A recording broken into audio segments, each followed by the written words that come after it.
au final, est-ce que ce n'est pas, d'une certaine manière, contraire à l'esprit qui préside à la création du Fonds Marianne, dont l'objectif est de lutter contre toutes les formes de séparatisme, notamment par la voie digitale et numérique?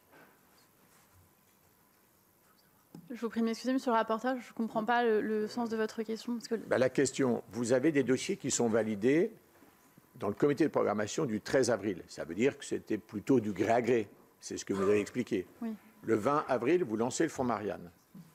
Et par un tour, alors, je ne sais pas si c'est de passe-passe, une analyse très aboutie, enfin, certains des dossiers qui avaient été retenus dans le, je dis bien retenus dans le comité de programmation du 13 avril, finalement basculent ensuite dans le Fonds Marianne. Or, l'esprit du Fonds Marianne, il est aussi différent. Il est de faire autrement, d'identifier des acteurs associatifs sur des actions nouvelles. Alors, ça peut être des acteurs associatifs anciens ou nouveaux, mais vous en avez qui viennent d'obtenir un accord sur un comité de programmation. Vous voyez, c'est la raison pour laquelle, quand je vous disais, le bilan est en demi-teinte, on a l'impression qu'il y a du rattrapage. Enfin, ça manque de lisibilité et de force, en tous les cas, dans le projet, me semble-t-il.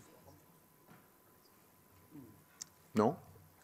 Votre question, c'est savoir si je trouve que ça manque de lisibilité dans le process, c'est ça ? Si ça n'a pas nuit à la lisibilité et au respect de l'esprit, oui. Enfin, je ne sais pas comment il faut que je vous pose la question.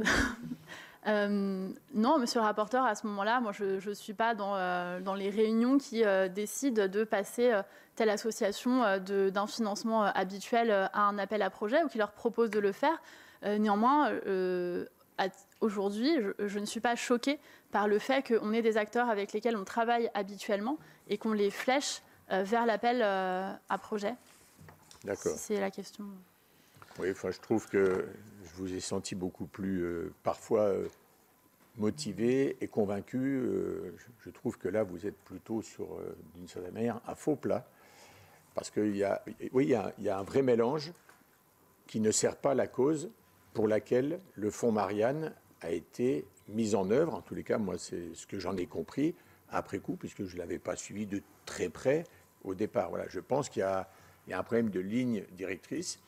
Vous avez un sujet avec le secteur associatif qui n'est évidemment pas forcément facile à mettre en action parce qu'on a compris la complexité du label de l'État qui a des difficultés de communiquer et de pénétrer voilà, oui.